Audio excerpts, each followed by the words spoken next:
안녕하세요, 회사원입니다. 3개의 영상으로 제가 하고 싶었던 말은 다 했지만 여러 문의에 대한 피드백은 해야 할 것 같아서 다시 영상을 올립니다. 먼저 상시가입. 상시가입을 하게 되면 안표상이 대거 유입된다.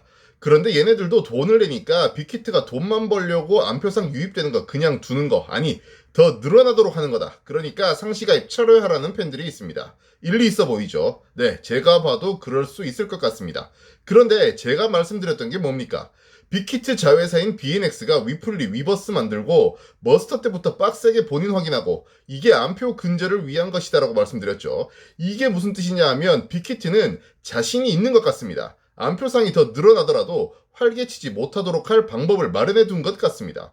근거가 뭐냐고요? 상시 가입하면 그런 애들 늘어난다는 거 빅히트가 모르겠습니까? 팬들이 불같이 일어나서 야 빅히트 너네 상시 가입하면 안표상 폭증한다. 그거 몰라? 이렇게 알려주지 않아도 빅히트도 압니다. 그럼에도 불구하고 진행한다는 것은 진짜 돈만 밝히는 것이거나 무슨 수를 가지고 있거나 둘 중 하나일 텐데 여기서 판단은 각자가 하는 것이고 저는 후자라고 생각합니다. 그 근거는 기수제 폐지 이야기를 해야겠네요. 또 일부 팬들은 이렇게 말합니다. 100만이든 200만이든 기수제로 받으면 되지 않느냐라는 의견이 있습니다. 네, 받아도 아무 상관없습니다. 그런데 빅히트는 왜 이걸 안 할까요? 이 기수제가 일부 팬들이 그렇게 이야기하는 차별, 기만의 원인이 될 수 있기 때문입니다.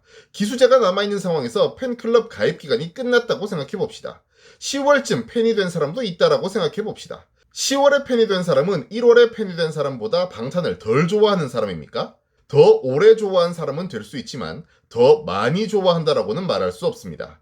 좋아한다라는 것은 계량할 수 없는 것이니까요. 왜 10월에 방탄을 좋아하게 된 사람은 조금 늦게 좋아하게 됐다고 해서 1년 가까이 티켓팅에 참여조차 하지 못해야 합니까? 이게 차별입니다. 일부 팬들이 한국아미와 글로벌 팬클럽을 분리하라고 주장하고 있죠. 이건 차별과 기만을 없애는 게 아니라 우리에게만 특혜를 달라는 소리입니다. 한국 공연이 너무 적다고요? 그러면 우리에게 특혜를 달라고 주장할 것이 아니라 한국 공연을 늘려달라고 주장하는 게 맞는 겁니다. 이 이야기를 하면서 유일하게 구분된 타국 팬클럽 이야기를 하죠. 바로 일본인데 이거 계약 때문이라는 거 아시잖아요. 그래서 일본 계약은 끝날 때까지 기다려보자는 겁니다. 다음 계약도 이런 식이라면 그때 불만을 터뜨려도 늦지 않습니다. 일본은 계약 없으면 활동 못하죠? 그러면 이런 방법이 있습니다. 해외 투어를 다니는 세계적인 팝 아티스트들이 일본어로 노래합니까? 안 하죠. 이들은 일본에서 우리가 소위 말하는 활동을 하지 않습니다. 공연만 하고 공연을 앞두고 한두 차례 방송 출연을 하죠. 방탄도 이와 같은 방식으로 활동을 하지 않고 일본 투어만 하면 됩니다. 그러면 그때는 일본 아미도 글로벌로 편입시킬 수 있겠죠. 자, 질문으로 돌아갑시다. 빅히트가 안표를 막을 무슨 수를 가지고 있다라고 생각하는 근거는? 빅히트는 안표상의 증가를 알고 있으면서도 팬들의 이와 같은 불만이 터질 것을 예상했으면서도 상시가입제 도입, 기수제 폐지로 현재까지는 일본을 제외한 모든 아미에게 동등한 아미의 자격을 부여했습니다. 다시 말하지만 이렇게 했을 때의 부작용 알고 있습니다. 그런데도 밀어붙이는 건 그 부작용을 극복할 카드가 있다는 거죠. 그거 없이 밀어붙인다? 그건 정말 답이 없는 회사이거나 진짜 마지막으로 돈 한번 땡기고 때려치우겠다는 거예요. 그런데 지금까지 봐왔던 빅히트라면 팬들과의 소통이 좀 아쉬운 부분이 있지만 그렇게 나쁜 회사라고 생각하지는 않습니다. 물론 제 생각이 틀릴 수 있습니다. 그런데 만약에 틀렸다면 유일한 타국 팬클럽 문제가 해결되지 않고 공연에서 안표상이 여전히 득세한다면 안표를 근절할 방법을 빅히트가 내놓지 못한다면 그때 문제 제기를 하자는 겁니다.